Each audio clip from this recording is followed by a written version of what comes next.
Hello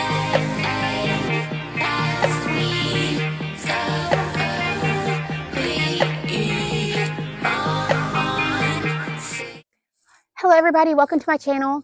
I am giving a disclaimer before we start this video. So this video is about our late talking son in regards to possible Einstein Syndrome. That has not been an official diagnosis or anything like that. It's just something that we've observed. Our biggest thing is that we are not experts at all when it comes to this. We're not doctors or whatever. I am an educator. I've been teaching in elementary for the past 8 years. I've taught 4 grade levels. Most of my time has been spent in kindergarten. And I've taught in 2 different states across several different counties. So I've gotten to experience different counties, different states, different principals, different administrations, all those different things. I've also worked in Montessori school. I've also worked in like your average everyday daycare. I've done after school programs. I've nannied, I've babysat. So I've seen a lot of different things when it comes to kids. I am now 33 years old. So I have had quite a bit of experience before I even had my own kids. Now I have my own. This late talking thing was something that was new to me. My husband, on the other hand, he was the late talker. And so this is not something very unfamiliar for him. He's very familiar with late talking and his personal experiences that he went through. When he's talking, he speaks very bluntly. I'm going to be quite honest. He's a very blunt speaker. Try not to be too offended at what he says.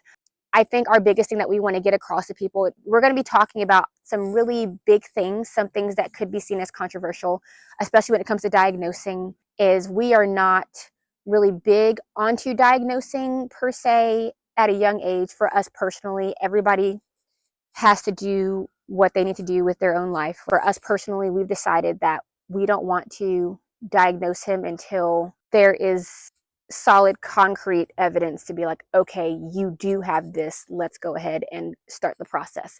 In the meantime though, we are intervening. He is in speech. I work with him all the time. My husband works with him all the time. We both give him lots of one-on-one. He's attending a private school where they actually are pushing the kids to working a year ahead of their schedule. This is his first year there, so it's kind of taking some adjusting to how they do things. So just a lot of different interventions that we were putting in place. I felt very led to do this for a long time.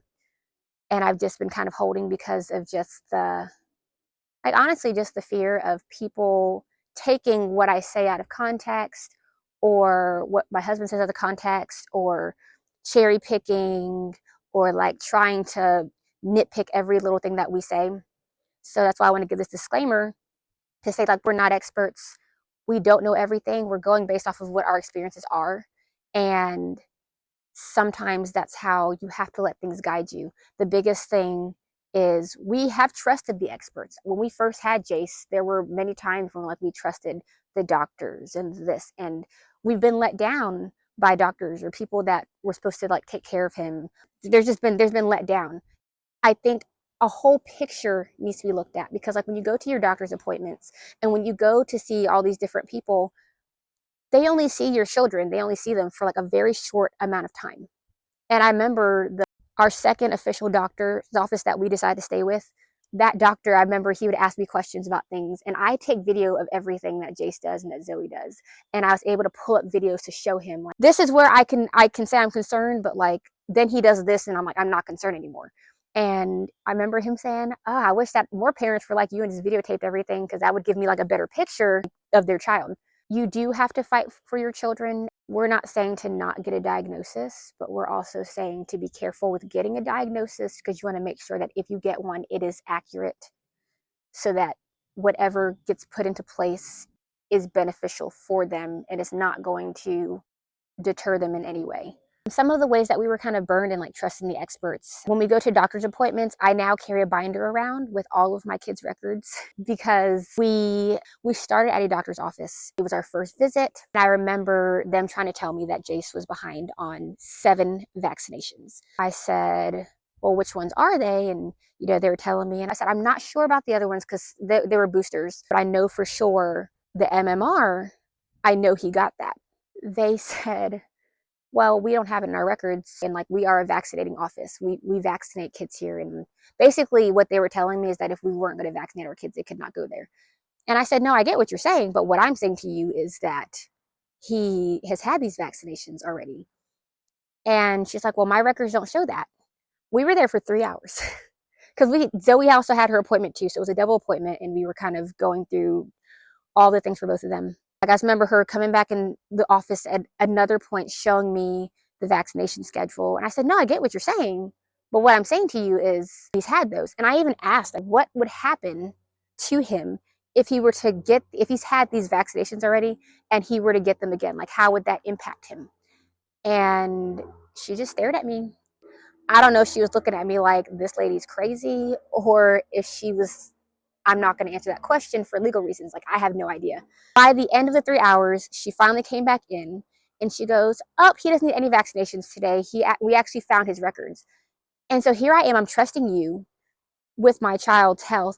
You're telling me that he's missing 7 vaccinations, that we weren't going to do them all that day, but she was going to give him some that day. But then they found the records.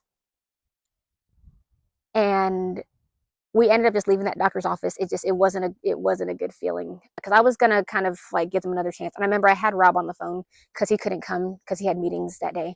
We typically try to go to their doctor's appointments together. He's the more strong, silent one. I'm learning to toughen up more. That drive home, I was definitely very angry because we almost gave him something that he already had, and they couldn't tell me how that would have affected him. And if it affected him in a negative way, then they would have not been held liable for it. So that was us trusting experts in the doctors. And we have different stories about different doctors' events that have happened. It's good to listen to what they say, like the doctors and all. It's good to listen to what they say. You have to use your best judgment as well, and use what you know, and do your own research and learn for yourself how to do things. I found one method to teach babies, and that's how I started teaching Jace. And he's been learning since he was 3 months old, because I decided to take it upon myself to do that. Parents, we are the drivers of our children's futures and their education. And we have to remember that we're in the driver's seat, and all of these therapists and specialists and teachers and all the extra people in their lives are in the passenger seat, and they get out. They're not there all the time. As a teacher, I tell myself that. I have to always say that. And I've said it to other colleagues before that like had needed encouragement. No matter, at the end of the day, I'm the teacher this year. This parent has this child forever. So whether or not I agree with their decision of what they want to do with life, that's not my business. That has nothing to do with me. And I have to be okay with that. As parents, I know we are in a time where life is really hard. We're always on the go, whether it's work or sports, extracurriculars, like whatever. We have to take the lead on our kids' education. The reason why I'm doing this video is because I've really felt it laid on my heart. I really felt like God has laid it on my heart. This morning, I received confirmation. I had prayed about it, and I said, I just want to make sure, God, this is what you are wanting me to do. And I received that confirmation. I just felt him lay on my heart to share our journey. And it's not over. The journey's still continuing. And as our journey continues, we're going to continue trying to share what we can, just to kind of encourage other parents that are going through the same thing. Again, we're not experts, but just to kind of give a different voice to the conversation, a different perspective to the conversation. Hello, everybody. Welcome to my channel. My name is Morgan. This is my channel, Osomo, and we are here to talk to you about Einstein Syndrome. Somebody commented on one of my, I think it was my PBX Detox videos, that they wanted to know more about it. And there's a special category of late talking children that you talk about who have their own special characteristics. So who are those kids? So that's called the Einstein Syndrome. And that was first coined by Dr. Thomas Sowell, who actually wrote a whole book on Einstein Syndrome. And actually, some of the data we collected are in that book. So in a fundamental way, the Einstein Syndrome is named after Einstein, who allegedly was a late talker, but obviously was very gifted in physics and mathematics. And so a late talker who has a precocious analytical ability, mathematical ability, oftentimes that'll trade off. So they talk late, but then they have this real strength and thinking ability. And that's how we define Einstein Syndrome. So we're going to talk about it. This is something that we have thought about in regards to our son. We have a late talker, and we've been diving into just different ways to help him with his talking, which, as I've been doing more diving, a lot more has opened up to me. So I'm also going to make sure I put some of the resources that I've been watching and listening to, some of the books that I've listened to, I'm going to put those in my description box below so you can also look into those things yourself. I'm going to talk to you a little bit about my experiences from my perspective of my late talking son. My husband's going to also talk to you about his experiences with our late talking son as well. My husband was a late talker. He did not talk till he was 5. Our son is now 3. He is just now starting to verbalize things. He's been using sign language as his main way of communication. He knows a lot of things in his head, and I think the biggest thing when it comes to late talkers and even connecting Einstein Syndrome is understanding that just because a child does not talk does not mean that they are not capable of a lot of things. With some limited exceptions, all late talking children are usually better at that than they are with their speaking. Because that's where their focus is, right? It's where their focus is, but also, again, if you think of it, this is a trade-off. They're really going with the visual spatial and learning that and solving that, while other children are learning how to talk. And that's one of the reasons that it takes them longer, because they're spending their developmental time with the visual spatial, the thinking ability, and so on, and they're spending less time, if you will, and less neural resources on the talking. So they're just different than other children, but it's actually not necessarily anything that's bad. And in fact, these children tend to go into fields like engineering, or some of them might go into music, or some of them might go into math and things like that. So they end up having a really good path forward, but when they're little, it's really noticeable. And since so much of our education and treatment is focused on talking and listening, they really stand out as having challenges. Our son, before he even turned 3, he knew all of his letters, all of his sounds. L. Shapes, colors. Where's the green? Good job. Animal sounds. He was able to sort all of his letters in order from A to Z.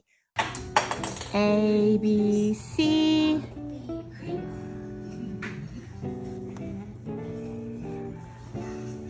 You do it. You do it. Put it right there. Slide it up. A, B, C, D. You do it. You do it. All right. A, B, C, D, E. You do it. You do it. Put it up there. Put it next to the E. Sit. Good job. Good job.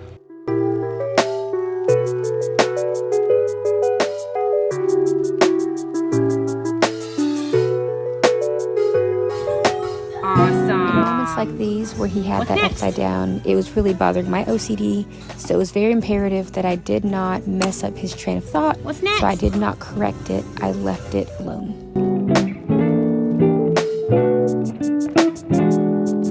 We're missing the next letter. We're missing the next one. It's gone. It's supposed to be M. Okay, so we M, and then let's do, I'll give you the next one. Let's leave a space. And, huh? And under A. Oh. Line of perfect is 13, 13. Here. And, okay, what comes next?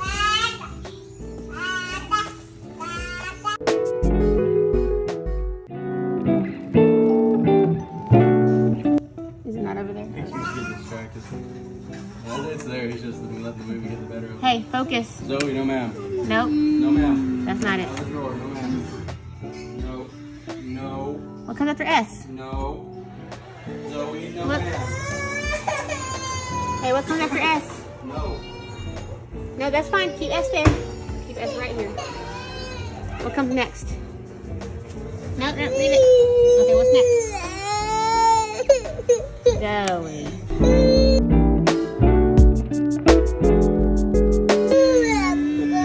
That's not it. Nope. Good job. We weren't missing one. Good job, my little stinky. Our fridge was not long enough to put them all in the same row, so he would do A to M on the top row and N to Z on the bottom row. In this video, you're also going to see me kind of put clips in here of our son, either while we're talking or even just where I feel like I can fit it in. So I hope that this video is helpful to some of you who are working with late talkers right now and trying to figure out What do I do? Do I do something? Do I not do something? All those different things. So he pretty much follows the same path that I did as a child, right? And I'm a twin. I had a bunch of different things happen in my childhood from the time that I was born. So with that being the case, a lot of people look at him and give him fault or try to find fault in him because he's not talking yet and he's 3 years old.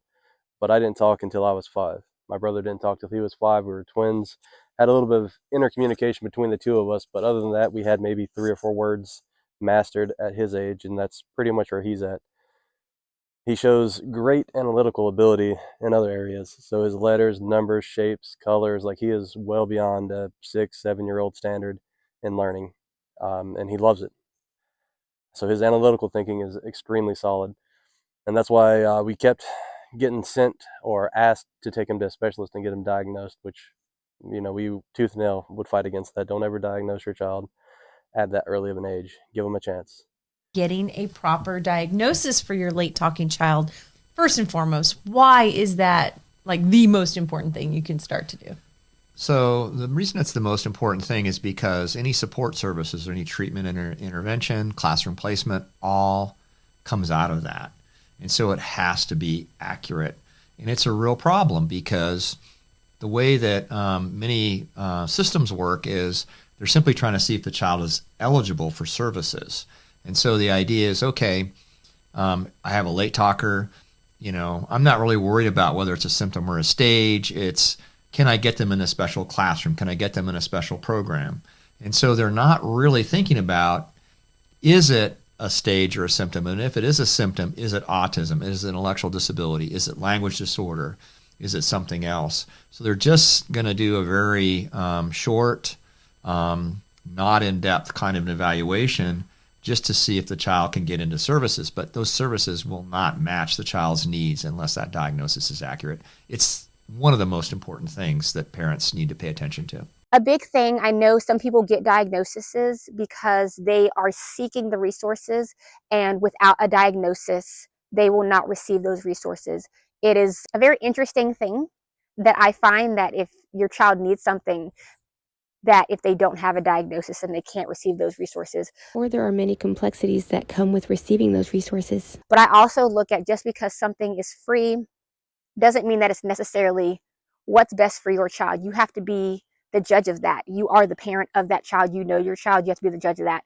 And in our case, we have been told, I've been told several times by experts, that if I just go ahead and get him diagnosed autistic, that we can get all kinds of free resources and all kinds of this and all kinds of that. And once you get one diagnosis, should you seek to get more or a second opinion, just like you would maybe if someone said you've got a growth on your hand, let's, how to treat it, right? So how many opinions should you get? So I think it's important to always, particularly if it's a diagnosis that's pretty severe and requires a lot of services and special placements, I think it's very important to get a second opinion. On the other hand, if the parents have a good understanding of the child, and most parents do, and the assessment that they get and the diagnosis they get fits in with their understanding, I think it's fine to just have the one. But if it's something like autism, I would absolutely get a second opinion on that, definitely. Or if it's intellectually disabled. I've had a number of cases where there's an initial diagnosis of intellectual disability, mental retardation, and then the child is recommended for a classroom that's for children who learn more slowly, need a lot of support. And pretty quickly, it's clear that was a misunderstanding. You can imagine that's not only in the moment, but that actually has long-term implications for the child. And so you want to make sure that's accurate. It's crucial. If you put them around a bunch of kids that have behaviors, then they're going to start to emulate those behaviors. That's a firm belief that we have. If we had followed the county experts, he would have ended up in a class with people that have actual mental issues or behavioral problems that have actual diagnoses and issues, and he would have started emulating that. Because we've kept him separate from that, he's picking up, he's starting to speak normal.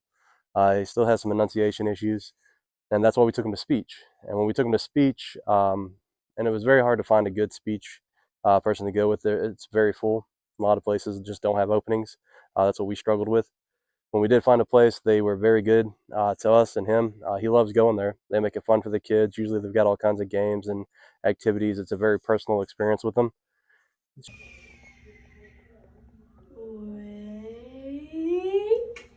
up! Good morning, good morning. It's time to say good morning, good morning to you. Oh, is it an elephant?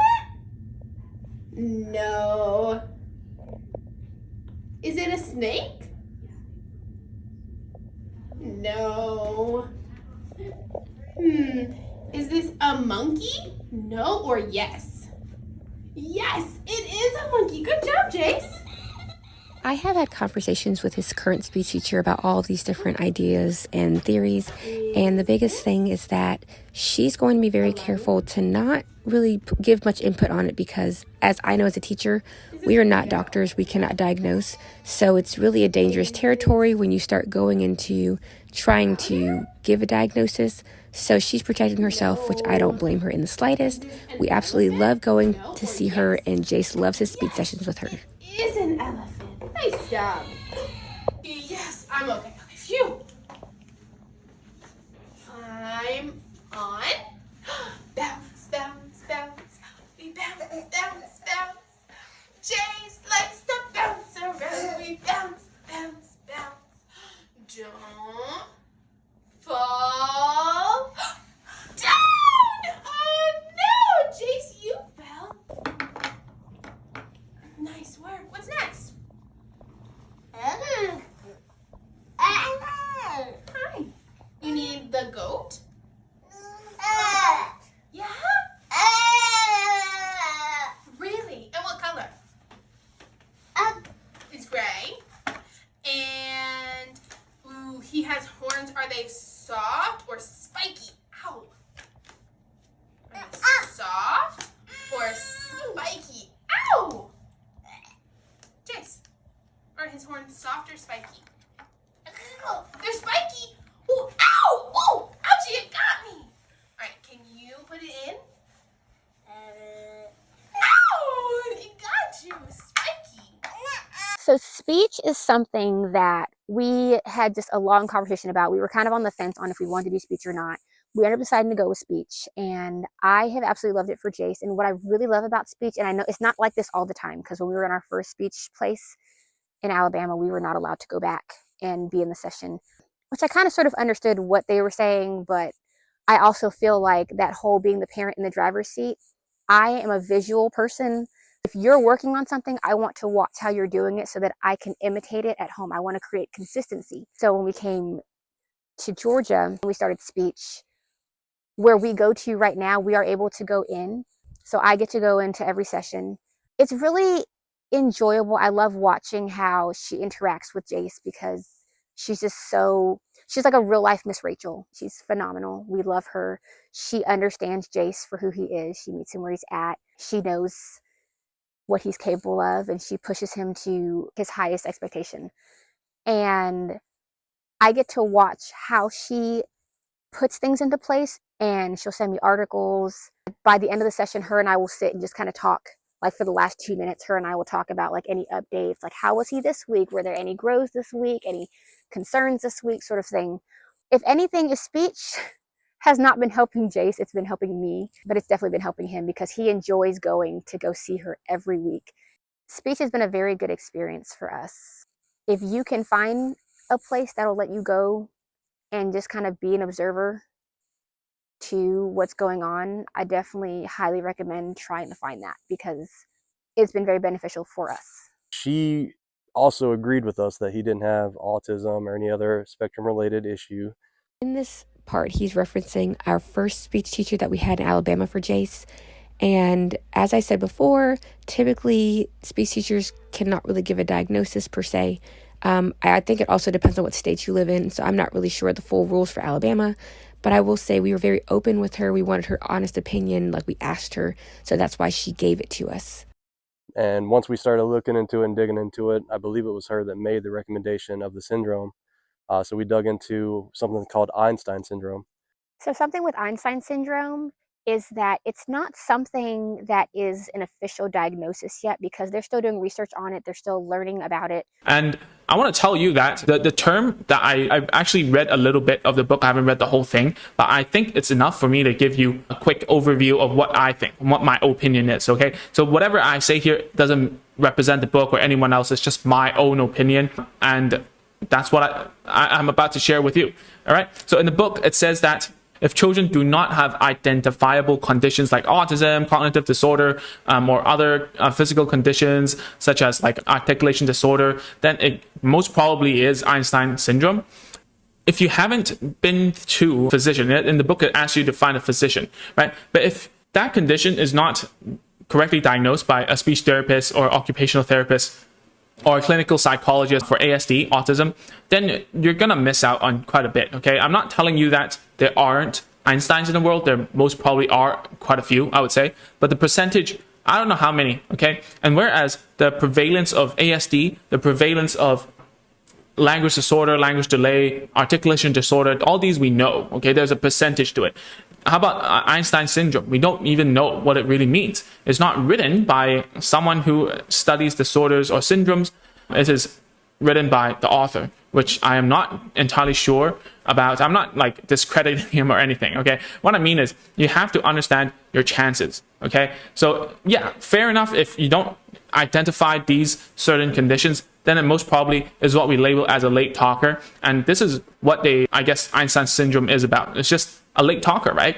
So the problem here is that in the book, it does talk about a little bit how late talking isn't about how the child won't talk. It's more about how other people, professionals, or teachers, neighbors point fingers and say, oh, you should get it checked out. And the guilt of that goes into the parent, and they are guilt tripped into like seeing more speech therapy and so on. And in the book, it actually tells you to encourage you not to go for speech therapy in most cases. And that's where I feel a little bit uncomfortable as a speech therapist myself. And the biggest problem is that, yes, I really hate it when parental guilt is always being stirred up by, other people around you, and not necessarily they want to. It's just their natural response into like problem solving mode. Just because their child is talking more than you, it gives them the right to talk, to give you advice. Whereas I always think that, hey, it's just a matter of chance. If their child were like that, they wouldn't have anything to say to you.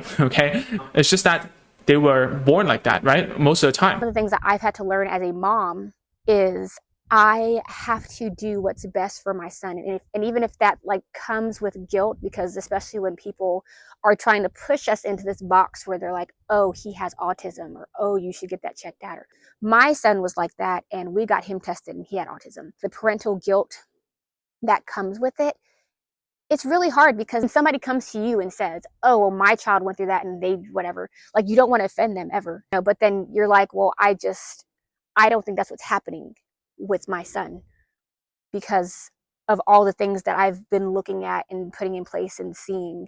I don't think that. And then you got the people that look at you like you're in denial, and it's like you're not in denial. Like, you know what you know, and nobody knows your child more than you know your child at all.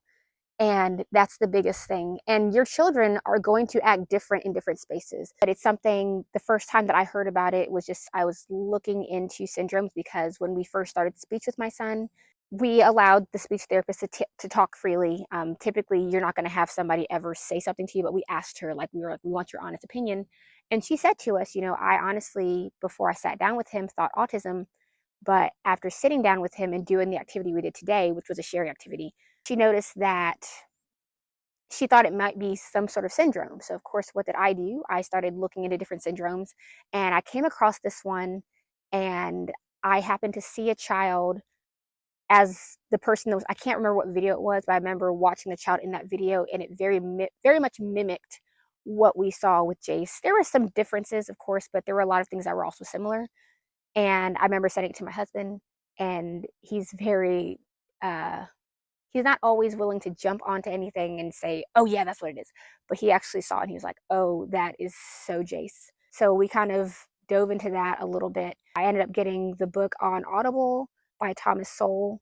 listening through that book kind of also helped me a little bit. One thing to know about us is we're not really big, and I'm a teacher, I'm a kindergarten teacher. I'm not very big on diagnosing kids with things. I'm very big on allowing kids to grow and see kind of what happens, because sometimes they grow out of things.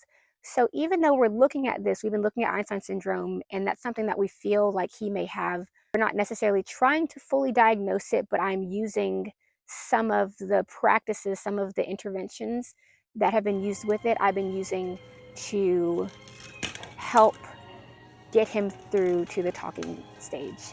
My husband does a lot of different things. I do a lot of different things, and we kind of come together. We use our strengths, because sometimes my son responds to him better than he responds to me with some things like writing.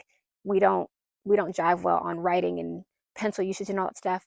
But like with my son, we are able to sit and work on letters and sounds and working on spelling words and spelling his name and numbers and counting and stuff like that. Like him and I jive on that. But so it's kind of a balance. I think we took him there when he was 2. job. So with that, we started digging into it. And again, it perfectly laid out the way me and my brother were when we were his age, up until about 5, 6 years old. And then we had to take speech until we were in 3rd or 4th grade. We've struggled with saying our R's and Q's, just standard things for a lot of kids, because we didn't talk a lot. And when you don't work those muscles as a baby, it becomes harder for you to pick it up as you get older. And that's kind of where he's at now, is he's trying to learn how to make certain hard enunciations like P's and B's and D's. He struggles with making those sounds, but he knows what he needs to do at this point. And again, if you look at Einstein Syndrome, they just have a list that you can go through, and it checks every box for a lot of these children. So I did want to mention an important kind of checklist for Einstein Syndrome. So in Einstein Syndrome, one of the things that's really important is that they not only have this ability to do these puzzles and problem solve, but they also have really good language comprehension. Put the hat on the baby. Okay, can you feed the baby? Where's the baby's eyes? Where are her eyes? Her nose. Can you hug the baby? Oh, can you kiss the baby? Come here. Hey, can you go turn on the light? Joey, the wrong one. Thank you, Jace. Come here, Jace. Thank you. Good job. Can you go get the baby?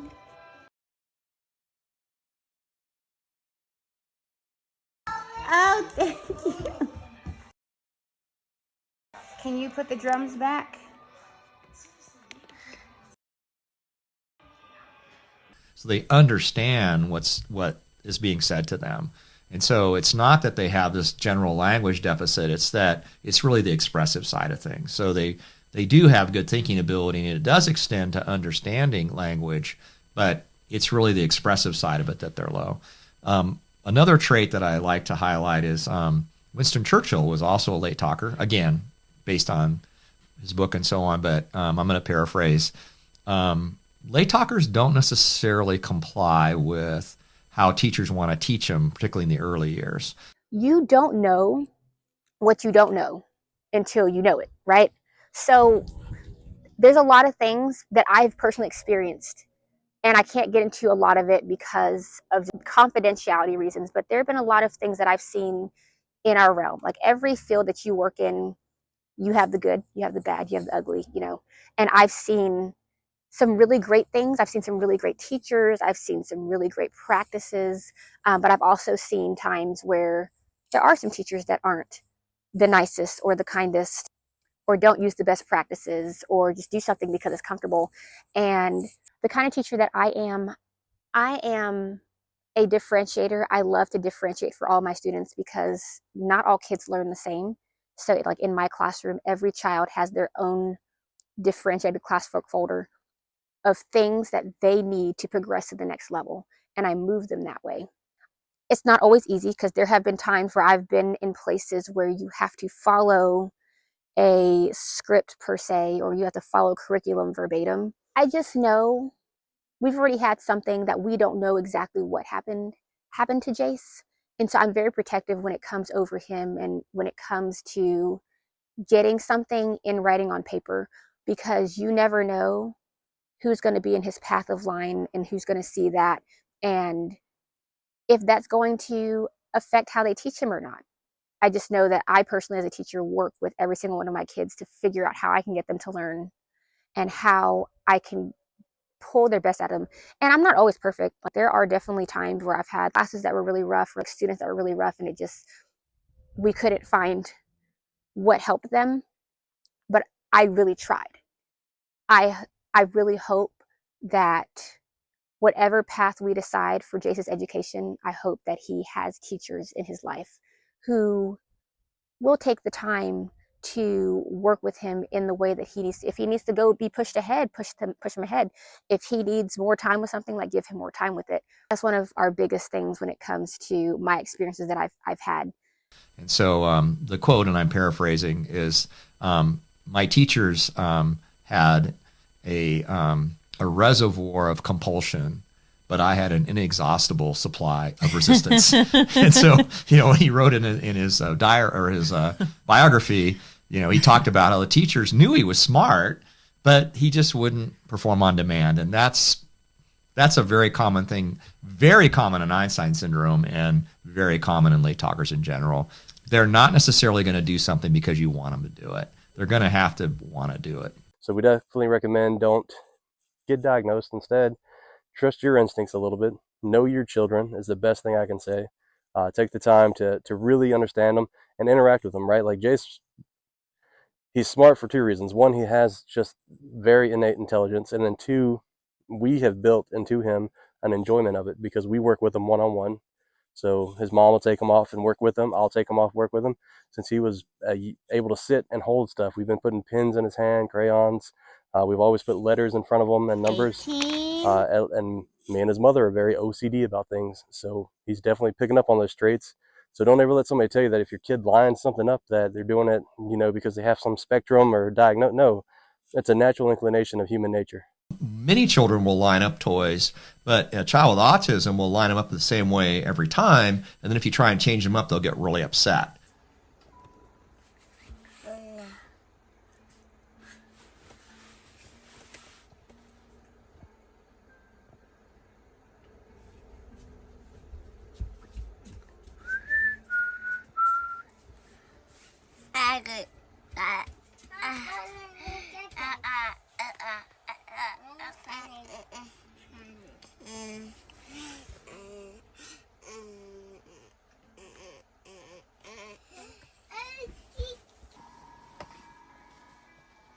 Are you going to stack it tall? You stack it tall?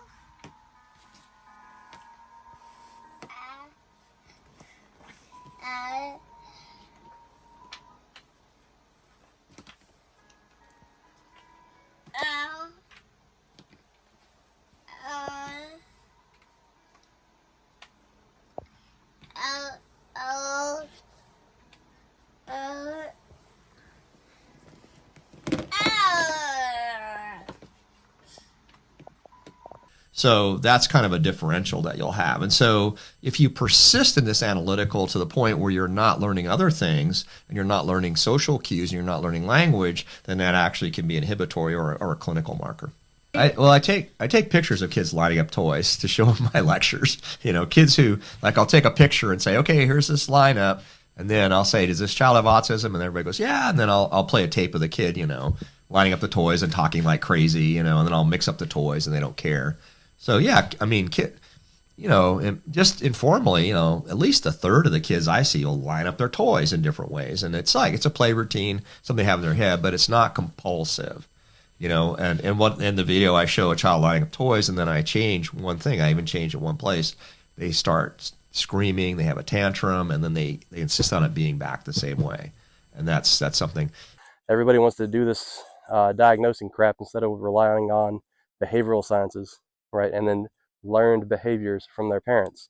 If you're an OCD parent and you line stuff up, or you're very neat handwriting or any of that stuff, your kid is literally going to emulate you. My daughter likes to come behind me and try to wash dishes and sweep, and she has no idea how to do it, but she tries.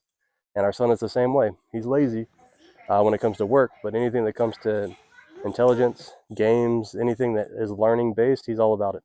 This is a 24-piece puzzle. He actually just received this a couple days before this video was taken. He had put it together by himself the day before, so I had decided to videotape him putting it together again. He did this completely on his own with no help. It took him 15 minutes to put it together because the TV was on, so he was kind of watching TV and doing the puzzle at the same time. I think the biggest thing in moments like these is I try to encourage him to figure things out on his own. I knew that he was able to do this puzzle because he did it completely on his own while I was cooking breakfast the day before. So I just had to sit with him and watch, which it's not easy to sit and just watch him do this. There were times where I wanted to be like, Jace, just turn it this way. But I had to keep reminding myself that he was able to do it on his own without me even in the room the day before. So he will be able to do it now, and I just need to give him a chance to. As I stated in a prior video that I've done, he gets really frustrated when he can't get things to go the way he wants them to, but he also wants to figure it out on his own at the same time. It's kind of a conundrum. But we've been working through him figuring things out without getting super frustrated. So in this, I feel like, especially at the end with that last piece there, he really did a good job at not getting frustrated and just figuring it out. Don't start over. I just want to take a moment to show how we pushed through his frustration.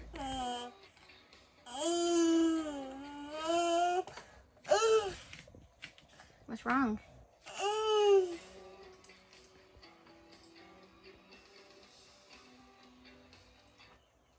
Remember, you have to go all the way to the dot. You got to go all the way down. You got to go all the way down there. Now start at the top. Start at the dot. No, look. You have to start here. You start here and then go around and down.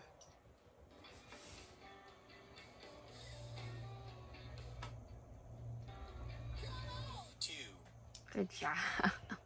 So with again, when we're talking about the enunciations of hard letters for children, a lot of their muscle memory of their mouth and their tongue comes from the food they eat as babies, right? So you want to get them, I don't want to say wean them off the bottle, but you definitely want to start putting food in them and get them to start using those muscles as quickly as possible.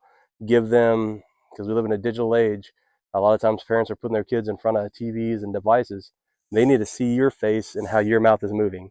That's the whole, last 4 years. I don't want to say too much about it, but where people had to wear masks. Like I only did it when I had to for work. If they can't see your face, it's going to lead to delays. That's where a lot of speech delays came from. Morgan's a teacher. She saw it firsthand. If they can't see your mouth moving, they do not learn how to properly do it. And if they don't have food to chew on, so you can't just give them mashed potatoes and mac and cheese all the time. You need to give them some meat, give them something tough to chew on, let them work those muscles and learn how to develop it. Ready for your first bite of steak? So on this we did nothing but salt, just standard kosher, all natural salt, cut pieces super tiny. So let's give him a little piece first. See what he does with it. What do you think? I don't know if that's a good thing or not. Is that good? Yeah? All right, I'm gonna give you a strip now, buddy. You ready? Got some nice grill lines, almost no pink left in it. So I'd say this is probably a almost well done piece of meat. You ready? It's almost like he's got a little bitty rib. So with Jace, even teaching him to drink out of a bottle of water has been a challenge because he's so used to having a bottle or being babied. He is our firstborn, so we probably kept him on certain things a little bit too long just because we didn't know any better. But you got to work those muscles. It helps with speaking. It helps with talking. Do the head, shoulder, knees and songs. Do the more detailed songs that are related to that. That way they learn their body parts, so when you try to describe it to them, they can understand what you're talking about. They're a lot more intelligent than we give them credit for. If you're happy and you know it, clap your hands. If you're happy and you know it, clap your hands. Jace really loves music, so one of the biggest ways that I would try to get him to make noises and sounds is I would start with singing If You're Happy and You Know It, or even his head, shoulders, knees, and toes song. And then I would slowly lead him into making the sounds that I wanted him to make. Happy and you know it, say mama. If you're happy and you know it, say mama. If you're happy and you know it and you really want to show it, if you're happy and you know it, say mama. If you're happy and you know it, say Honestly, anytime that he's not listening to me, if I sing it, he responds to me much better. You know it, you really want to show it. If you're happy and you know it, say. If you're happy and you know it, say. Look. If you're happy and you know it, say. If you're happy and you know it and you really want to show it. If you're happy and you know it, say.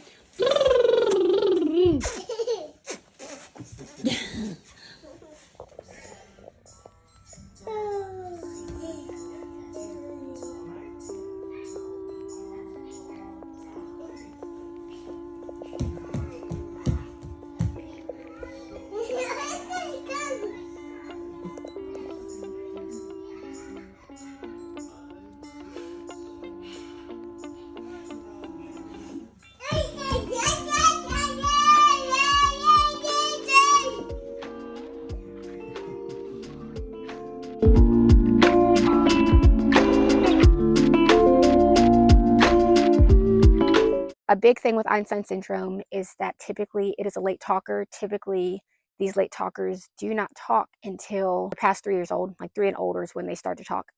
So usually they don't start talking until they're 3 or a little older.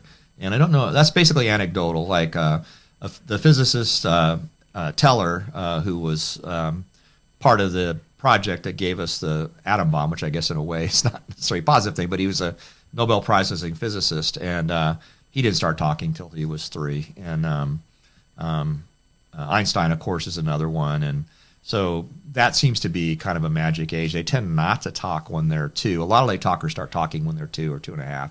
But again, these are just based on diaries, so we don't have good prospective studies. So I'm giving you that answer based on anecdotes.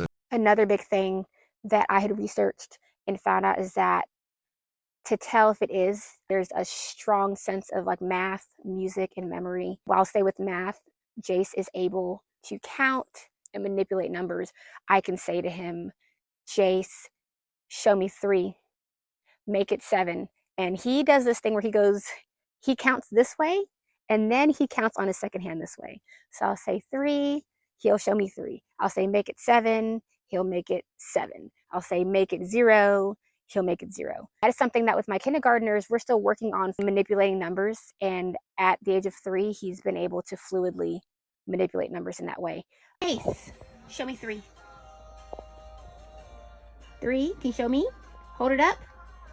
Hold it up. There you go. Can you show me 5? Can you make it 0? Can you make it 6? Can you make it 9?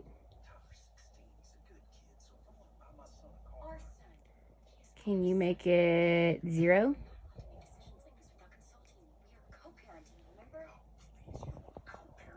Can you make it 2? Make it 5? Make it 3?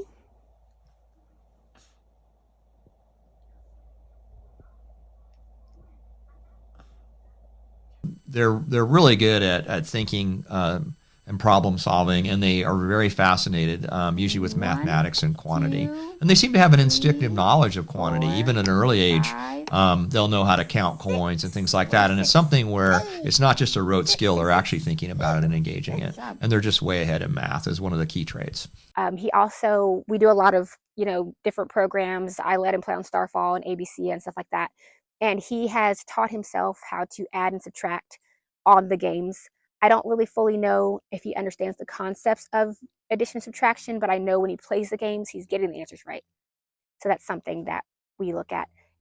We truly think that he just memorizes the answers because when he doesn't play those games for a long time, he doesn't get the correct answers. But when he's playing them consistently over and over again, then he does know the answers. In regards to music, he responds very well to music. Anytime I need him to do something, if I put music to it, he is more responsive to that. I wouldn't say he's like able to play any kind of instruments or anything, so he's like a musical genius or anything, but I can say music is the way to get to him. This is generally true for all late talkers, but it's particularly true in Einstein syndrome. So there's math, which I mentioned, and then there's music. Many of our late talkers are precocious in music, and I talk about it in the book, and also Dr. Soul talks about it in his book on Einstein syndrome, that some famous late talkers are concert pianists or conductors, and their insistence on mastering a topic, which is also a key for late talkers, but especially Einstein syndrome, makes them really focused on music, and they end up being good musicians. Memory, he remembers a lot of things. If ever he loses something, he knows how to go find it. And then the third is this memory, visual memory in particular. Late talking children that have Einstein syndrome, and late talking children generally, they often can remember where things are. I have parents tell me, I lose my keys, and then my little GPS, late talker goes and finds the keys and brings them to me when I say keys. And so I'll certainly say this is true for me too as a late talker, that oftentimes I can visualize things or remember things. It's not really a photographic memory per se, but that visual reasoning is a real scaffold for verbal, and that's usually the opposite in most people. So that's an unusual trait of late talkers, but particular Einstein syndrome. A big reason why Einstein syndrome hasn't been able to really be looked into or seen as an actual something is because there's not been a lot of studies that can be conducted. There's a lot of early intervention that's put in place in regards to it, and sometimes there are diagnoses that are put in place that kind of sort of change the course of the development when it comes to how all of that falls. Why aren't there more studies done for this subset of late talkers? Well, what happens is that we have a culture where we want to do early intervention, and I'm all in favor of early intervention. So we don't really have what we call natural history. So the way you do this scientifically is you'd get, a handful of 100 late talkers, and then you just kind of watch how they develop, and you test them systematically, and you see what percentage have Einstein syndrome and when they start talking and so on. But what's going to happen now is that toddler is going to be identified by Child Find or something like that and put into services, and so it's going to kind of change the developmental course. We don't really know what's called the natural history, and in a way, I'm not sure we could even do that study in modern America. Or I think if you went to countries that didn't have as many support services, you could do something like that, but we wouldn't want to do that per se. So it's one of those questions where I just don't think we're going to have a scientifically based answer. So I think that's one of the biggest things. For us in our case, a lot of people do look at Jace and automatically want to diagnose him autistic, and I feel like there are cases where, yes, there's a child that is autistic, but there's also cases where they're not. And if you misdiagnose a child, that could have more detriments than help, really. I feel like when it comes to him, just from what we've seen, a lot of things that we've seen, it just doesn't seem like it would be autism for us. I've worked with kids that have autism, so I know what that looks like, and I've seen different levels of that. And it's just not something that when I look at the autistic characteristics and I look at Jace, it doesn't completely match. And at the same time, a big thing that I learned through one of the podcasts I've been listening to, of the big thing that came to mind when he talked about autism and late talking and all that stuff, is sometimes when you get your child diagnosed at such an early age, they're going to exhibit a lot of those things that point towards that because they're 2 or they're 1. And so that's why for me personally, it's always something to wait. And could down the line it possibly be that? Possibly. We just don't know yet, and we're just really big on not diagnosing anything so early. So first of all, does it matter that you need to know between whether it's a speech delay or autism? Yes and no. So yes, as in the long term, the therapy plan will be different. In the short term, it won't be that different, because all you're trying to do is to get your child to start talking or communicating to you first, right? And a lot of people will say, oh, what do you mean by get them to talk? They can talk whenever they want. But the reality of the problem is that you are watching this so that you know why your child is not speaking yet. And this is the huge thing I want to tell you right now, is that the reason behind your child not talking is not really too much of an important thing for you to know right now, because the start of therapy is, the goals are always the same. All right. For instance, to get them to start using gestures, right? Rice, chicken. Rice, chicken. Rice, chicken. Rice, chicken. Oh, oranges. Shark. Sheep. Sheep. Shark. Shark. Room temp, cold. Room temp, cold. Room temp, cold. Room temp, cold. Room temp, cold. Not cold. Cold. Not cold. Cold. When we first started teaching Jace, we showed him 2 things at a time. And I'd be like, A, D. And I would have like the A and the D. I'd have A, D, A, D, A, D. And I'd put my behind my back and I'd be like, which one is A? And then what I learned was hopefully your child will reach for the A, this one. But if they don't, if they start reaching for the D, then you slowly just kind of put the A and like, yeah, there it is. There's the A. So that's how we taught him. So it was funny because my mom had him for a week and he would always walk up to them and he does this. Like, I mean, I have footage in this video somewhere of it. He does this where he'll come up to you with 2 different things and he'll like, do that. And so my sister's like, I wonder if he does that because that's how Morgan taught him. And I was like, what's funny? Like, I never considered that.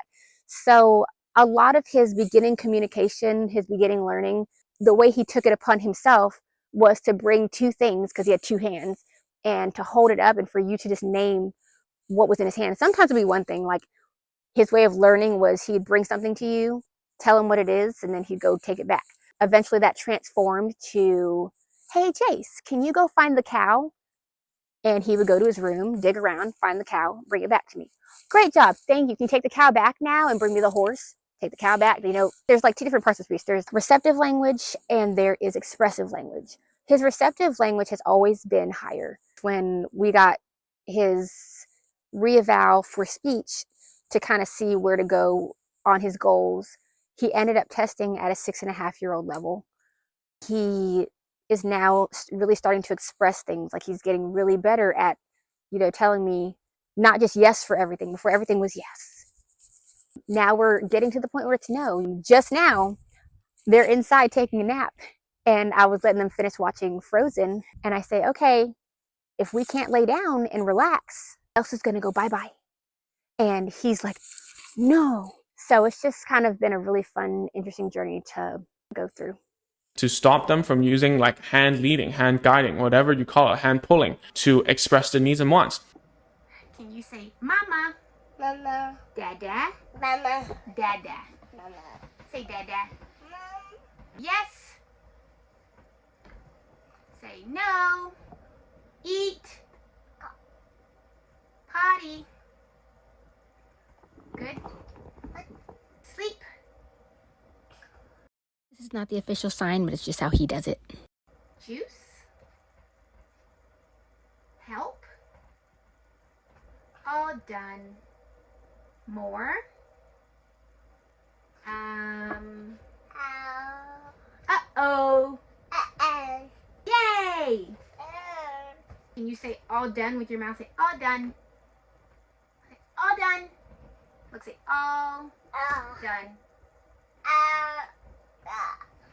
Can you say open?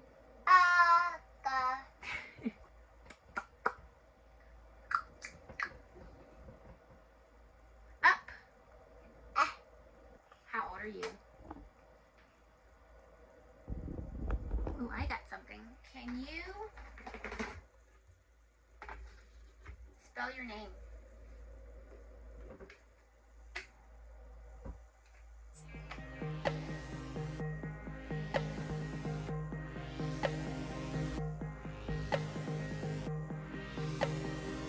To get them to start playing with toys.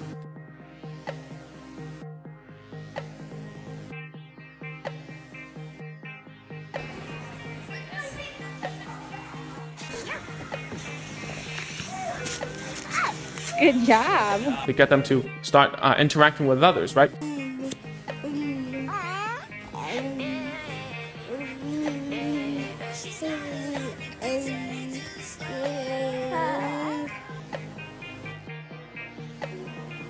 More hugs? You asking for more? These are universal goals that work for both speech and ASD, okay? ASD as an autism spectrum disorder, all right? So generally speaking, very general. I want to keep this as general as I can. Speech and language delay children, they tend to have better communication intent. What I mean by that is that they want to talk to you. They're very communicative. Not necessarily they have the words or sounds yet, but they tend to look at you more. They tend to play better. They tend to have an interest in people. That's the main thing that I want to say. Whereas autistic children or people, they tend not to have, they don't understand the reason why they have to interact with you. All right. Everything, like making them talk to you is a hassle to them. Okay. At least from what I see. Obviously, autism spectrum disorder is a huge spectrum. I cannot say that, oh, autistic children are all like that. If you search on Google, a rabbit hole, right? People say, oh, lack of eye contact, right? Very heightened sensory, tiptoeing, likes spinning stuff, likes hand flapping, right? Likes to jump up and down, okay? Doesn't like to talk, doesn't talk at all, right? Has some sort of disruptive behavior, such as spinning on the floor, like hitting people, biting people, so on. These are symptoms, but at the same time, at the end of the day, the best symptom that there is the underlying reason is that they don't like to socialize. All right. So the question is it either or? Is it always speech delay or speech and language delay and autism are separate? No, it can happen together. All right. It can happen together. At this point in time, we do not know most of the 80 or 90% of the reasons why a child is delayed in speech and language.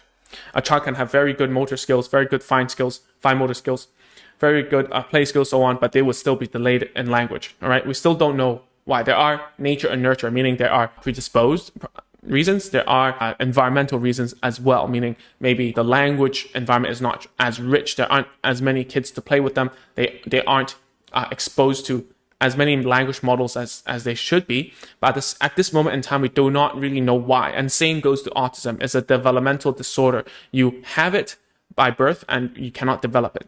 So similarities between me and my son. One, we look very identical when I was his age. I know I've got a little bit extra now, but typically I'm in pretty good shape. The last year has been pretty rough on me, but when I was his age, I was stick thin up until about 14, 15. Then I started putting on weight, and I ate like a bottomless pit. So did my brother. We were always busy, always active, and killer metabolism. He's the same way. He eats a ton. You can ask his mom. His plates are getting closer and closer to the size of my plates at this point. So between the looks, if we go into the behaviors, again, I didn't speak and my brother didn't speak well until we were 5. So it's true. So there's a certain increased probability of being late talking if you have a primary or secondary relative that's late talking. So, I'm late talking according to my mom, and then one of my sons is late talking. And then if you do these kind of, they're like population studies. They're not experimental per se, but you just do surveys, for example, like Dr. Soul did in the book, The Einstein Syndrome. You say, okay, in the general population, there's, a certain X probability someone's going to be an engineer, someone's going to have a mathematical, they're going to have a musical relative, a relative who makes their living in music or whatever it is. And those probabilities tend to be higher in late talking children. And certainly in Einstein Syndrome, we see that there's usually a first or second order relative who's, really accomplished mathematician or who's working, who's working for NASA as an engineer or something like that. They're clearly high achieving. And so there's clearly a familial relation with that, and just based again on odds of those occurring in the population, there's a higher probability in the late talker.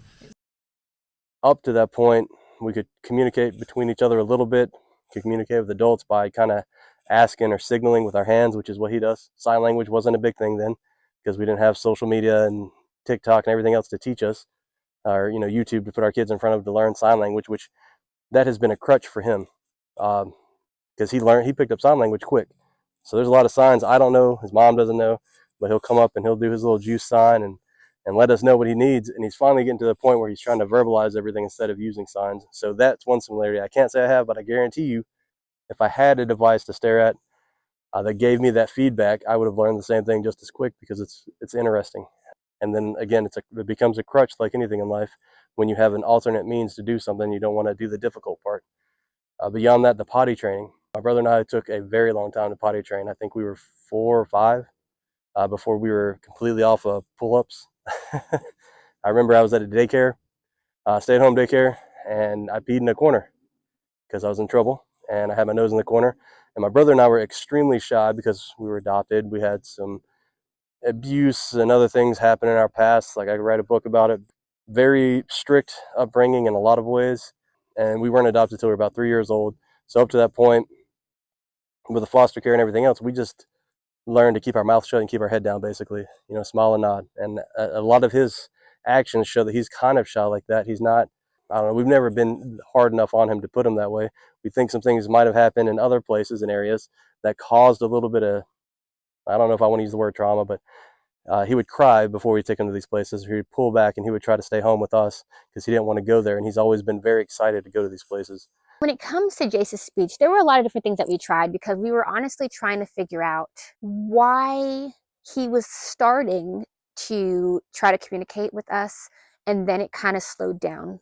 And there were a lot of things that happened at that time. We had just had Zoe. He just had new childcare, some other things. But basically with the slowdown, I don't know if it was something that happened to him. I hate to use the word trauma. We don't know if something traumatic happened to him. At this point, I don't think it's a heavy metal problem because, in regards to the speech, I don't think it's a heavy metal problem because we've been doing the heavy metal detox for over a year now. I think it's been 2 years. The talking has been coming, but I don't think it's an attestament to the detox. So with that being the case, he has struggled with potty training. The last few months, he has really gotten better. I mean, it's week to week, day to day. Last week was perfect. Week before was bad. This week has been 50-50. And I was the same way. Again, I peed in a corner because I was too scared, too shy to go ask. And we think that's what's going on with his current teacher is it's a newer place. It's his first time in an environment where everything is desks and organized. He's having to learn to ask. And again, not being verbal. So it's hard for him to do that, being shy on top of it. And then whatever we think may have happened at other locations. So all that has combined to create a difficult storm to work our way through. But he's getting better as he gets older, gets more confident in himself. Early communication between me and Jace, because he was with me for a few months at the house while we were trying to find a daycare to put him in. And I work from home, so he got a lot of time with me, but not as much time as I would have liked. I've got meetings and requirements like anybody. So we would, if he needed something from me, because he's a very extraordinary kid in the way that he's extremely independent. Just naturally, he wants to do things on his own. So he would just come to, when he got stuck on something or couldn't figure it out on his own, he would come to me, grab my hand, and pull me wherever he needed me to go, right? So he might make some verbal noise, but typically it was literally just come, grab my hand, and bring me to wherever he needs me to help him. And then he would maybe point or touch it and hand it to me and just let me know that, hey, this is, a toy I need fixed, or this is an item I need you to look at and show me how to use. So since he could crawl, and it got real bad when he was able to walk and got really mobile, even though he couldn't talk, when he wanted to go somewhere, he was ready. And he knew, and this is from, 18 months or earlier, he would go, even if he had to just kind of, scoot his bottom all the way across the floor and go find his shoes, find a pair of socks, because the house was very organized, and he would bring it to me. So we're talking about a 3,000 square foot house, long hallway and everything, and this little kid would just scoot across the house, grab his shoes, grab his socks, and then bring it to me. And I was sitting there working, eating lunch one day, and he just brings his shoes in there, and I'm not really paying attention to him. I'm watching a meeting or something while I'm eating, and he just throws them right in my plate of food because he wanted to go, and he didn't know how to show us or let us know. So he was like, here's my shoes, old man. You figure it out. Get me where I need to go.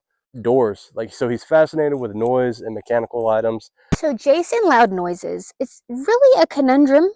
Jace does not shy away from loud noises, but I have noticed that it has to be at a certain frequency. For example, Jace can ride on the lawnmower with my husband and it not bother him in the slightest. Like if my dad is drilling or if my husband is drilling with the drill, it's like that high-pitched noise, it really bothers him. And I mostly noticed it when we would do speech virtually. With our speech, we have a flexibility that if we can't come in, we can just do it virtually over Zoom. Whenever she'd play a song through Zoom, there was like a high-pitched frequency. It just bothers him. Like bullseye. You want to talk about animals? Yeah, Miss Kinsley, of course I do. Okay. Let's share the sound so you don't have to hear her singing. You don't know if it's going to be loud yet.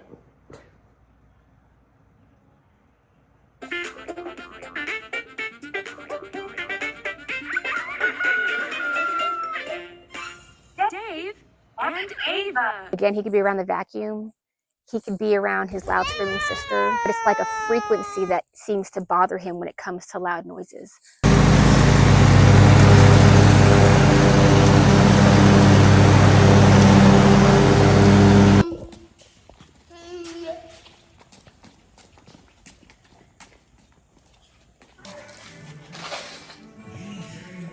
So he understood as soon as he could grab door handles, the lever style, how to open them. He understood the knobs too, but even now he struggles with the knobs and the hand strength. But with the lever, he knew if he scooted over that door and then pulled himself up, he could grab that lever and it would sling the door open, and we had a pull outside. So he would always open the door, grab his swimming trunks, because typically they were laying in the laundry room on top of the dryer for getting washed. So he knew where to find those. He'd just grab them off the top, grab them off the edge, wherever they happened to be, and he would just drag them up to the pool door and then drag me to the door after he had everything sitting out there by the pool and let me know he's ready to go swimming. So he understands very complicated topics that would require 2, 3, 6 steps to accomplish and who to get to do it. We tried, our first intervention was detoxing. We tried heavy metal detoxing. And I'd done a lot of research on it, the detox that I bought, and it's actually here on my channel, the PBX Detox. The biggest reason why we had bought it is because a lot of parents were saying that their child was speech delayed. They did the heavy metal detox and it removed all the heavy metals and helped their child start talking. We did it and he didn't start talking really at that point, but we noticed his attention was much better. It helped with his focus and his attention. I do think attention is something that we may down the road meet with. We did it on my daughter as well, and it helped with her meltdowns. She is a very big personality. She's going to be a great leader someday. But right now it's learning how to help her hone that. The detox kind of helped with her meltdowns in a way. I also took the detox and it helped me with my energy, and it also kind of helped me to stay focused as well. As I've gotten older, it's really hard for me. I feel very overstimulated a lot. I feel my attention's not the greatest all the time. We mainly try to focus on using it with Jace because it is so expensive. We buy it monthly. We've actually kind of paused on buying it monthly just because, we can't really do that right now. So we've been doing other natural things like detox baths, detox smoothies. So that was kind of one layer that we did. So another key thing to keep in mind on all these spectrum diagnoses that all these experts want to give you, look for social cues as far as emotional understanding. It's one thing Morgan, being a teacher and having her friends, it's one of the recommendations that those experts gave her.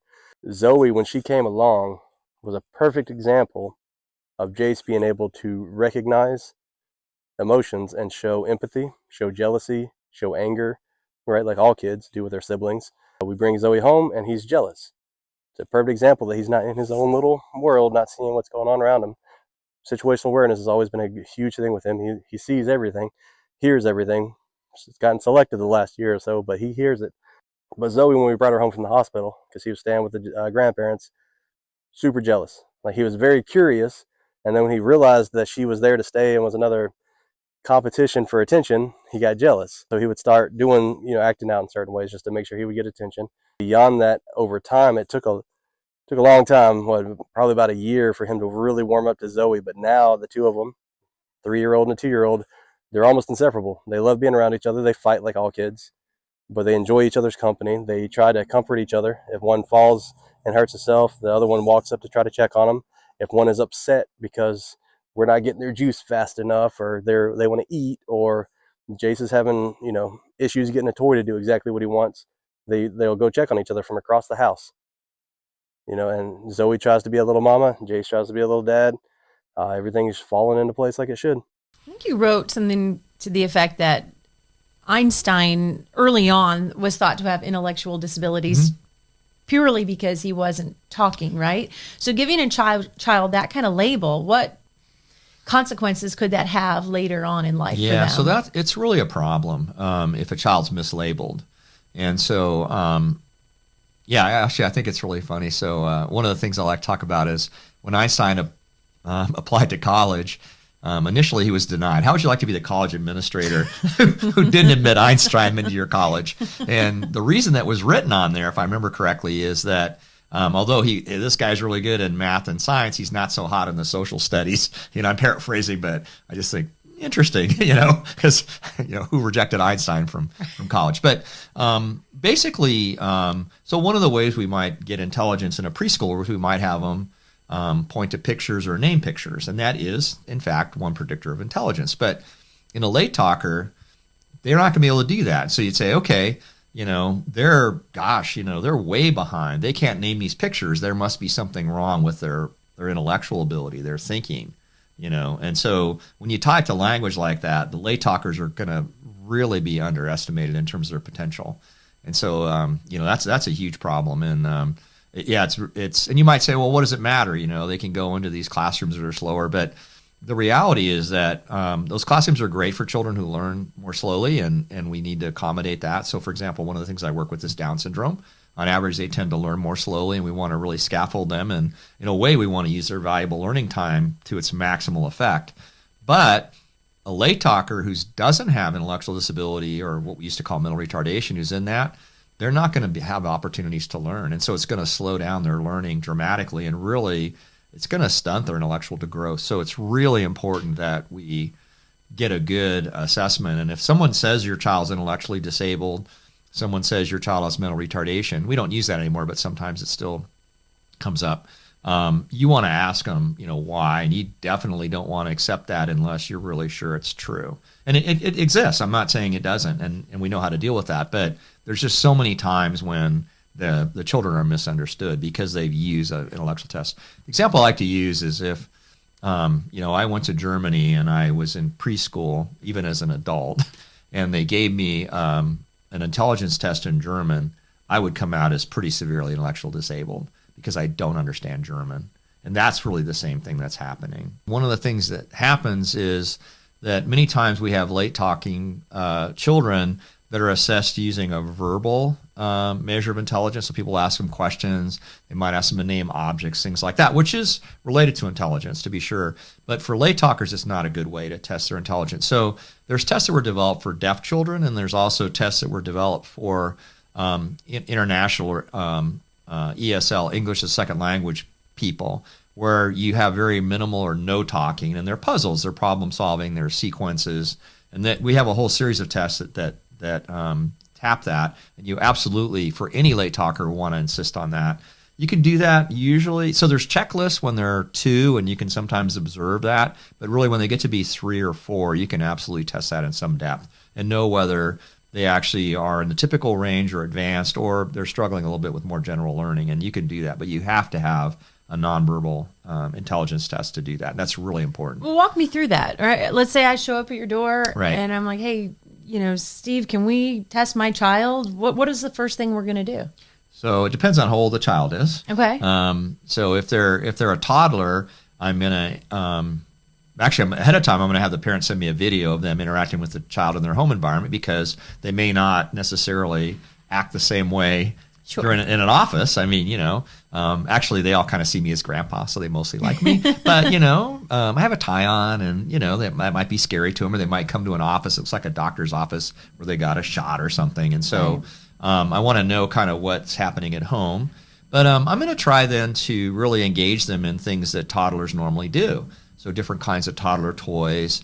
And I'll also kind of watch how the parent interacts with them, not to criticize the parent, but to know how the social interaction's going. And then I'll actually do specific things with specific kinds of toys. Like one of the things, one of the tests I'll do, I have a toy that has a little bear inside that's kind of cute, and they have to figure out how to open the box to get to the bear, and I can kind of watch their problem solving through that. Okay. And then when they're a little older, we might do different repeated patterns. Like we might be something like blue, yellow, and then you add more and more complicated kinds of things. It might be looking at, it's kind of like a glorified Where's Waldo, so they have to find like a little figure from a visual array.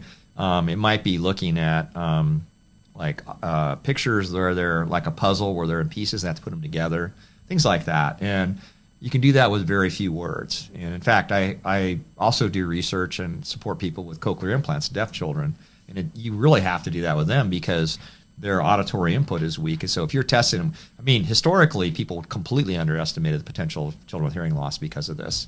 So anyway, the children with Einstein syndrome will be able to do those kinds of tasks way better than other children their age. So all these tests are norm. That is, they're you test a bunch of different children at that age level and you kind of see if this child's really above age level. We went down the road of doing the public school system testing at one point in this whole process. And when we did that testing, we did not fully agree with everything that they said. The way that it worked was our state actually has a program where before they're 3, you can basically get them assessed and evaluated to see if they can get services. So we did go through that, and then he aged out of that, and that's when we had to go through the school system.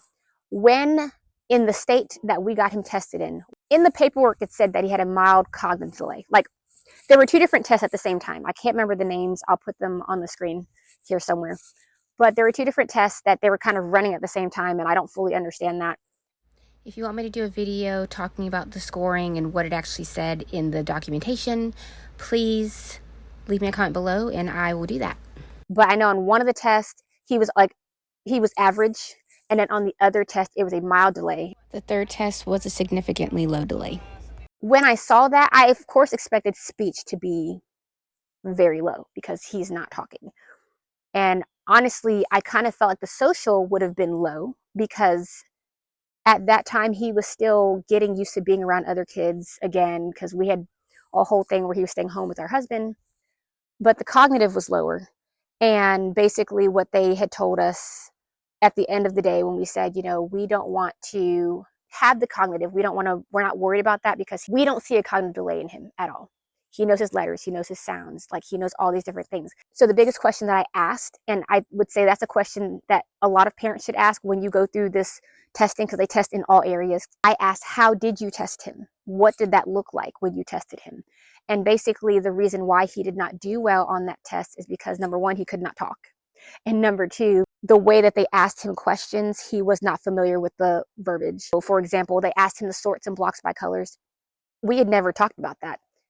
We had taught him to sort things, but not by color. Like I would say, oh, Jace, let's put all the reds together. Let's put all the yellows together. But I never used the language with him of, oh, can you sort these blocks by color? What we found is the cognitive was lower because the way that they had to ask the questions, because they said it's scripted, the way they had to ask the questions, he did not understand what they were asking of him. And I thought it was interesting also because I teach kindergartners, and some of the questions that they were telling me that he did not do well on, I just know that some of the stuff that they were asking and expecting for him to do, the kindergartners that I teach from year to year struggled with those same understanding those questions. So basically, at the end of the conversation, like we had a meeting where we told them what to think about it. There's like a window of time that you have before you have to agree or disagree with the placement that they have for your child and everything.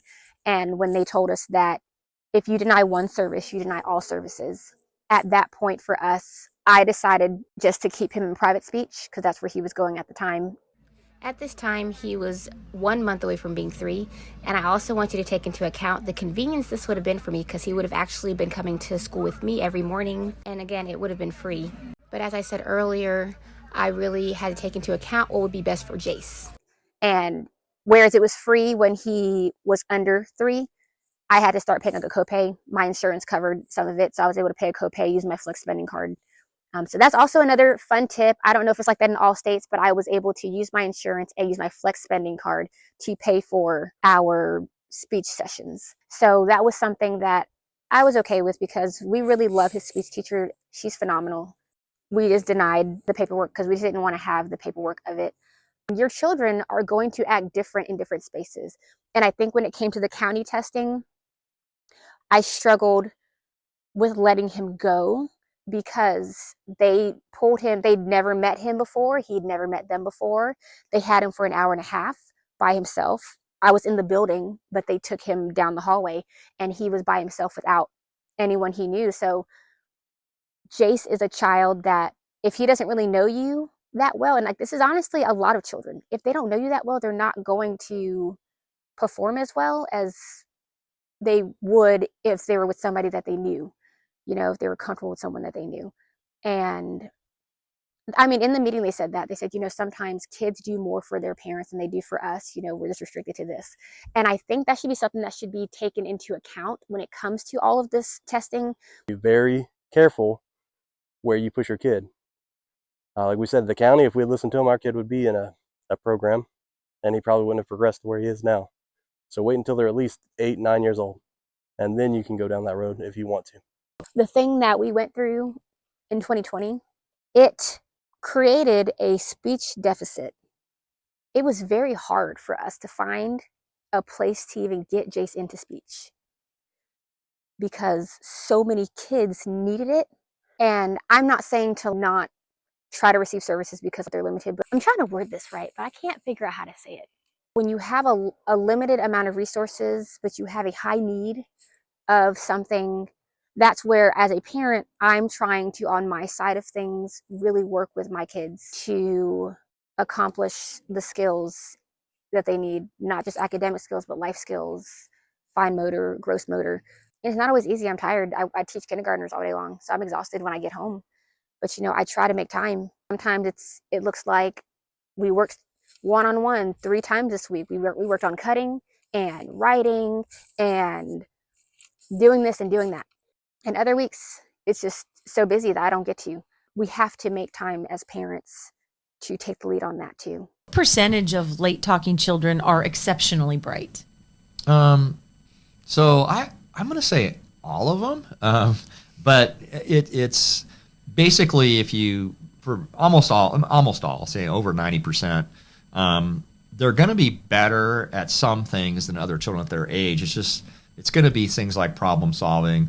Even children where this late talking is a symptom, they may be very interested in numbers and letters, and they may be able to read words, for example, but they don't necessarily comprehend them. But they're going to have strengths that are ahead. But if your question is these children that really have this foundational, long-term, lifelong skill at mathematics or physics or things like that, it's pretty rare to have that kind of precociousness. Truly fit into the category of an Einstein syndrome. Right, it's not very common. Okay. We do see it, but it's not super common. My best advice to parents is what I said earlier. Know your kid, number one. Have faith in your kid and confidence in them that they can do more and be better. That's the goal as a parent. And don't baby your kids. Your kid isn't there to be a baby. Your kid is there to learn how to be your baby is there to learn how to be a proper toddler. Your toddler is there to learn how to be a proper child. Your child is there to learn how to be a proper preteen to teenager and then ultimately an adult, right? So our goal is to prepare them for life. Give them the chance to make mistakes without you, erupting on them. There are times when you need to get mad. I'll let you decide how you want to punish and all that, but don't be too harsh. Understand that they're learning. It might be their first, second, third time of doing something. We're never good at things to start with. Yeah, the most important advice, and this is true for not only Einstein syndrome, but there's going to be differences in all late talkers. And so it's really important that parents do their best to set aside comparing their children to other children because obviously their talking can be behind. You're going to see children engaging in peer play. You're going to see children sitting in the circle time and going along and chanting, and that's all wonderful. But it's really important not to push the panic button and just to see their child as an individual, be happy about their gifts. There's one of the people in Dr. Soul's Einstein Syndrome is a musician, and he ended up being a world-renowned concert pianist.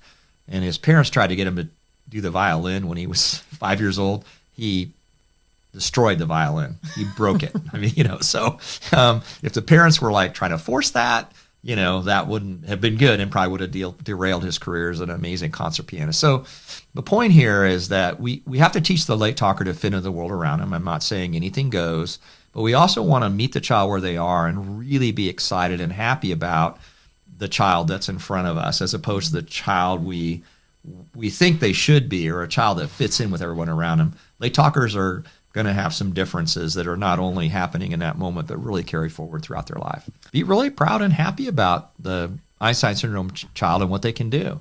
And don't think of it as a red flag. Think of it as a green flag that's really awesome, and be happy with that and understand that there's trade-offs. So if they're really good at that, they may not be so good at some other things. That's just normal, natural. Thank you so much for watching our channel, and I hope you come back for more. Bye.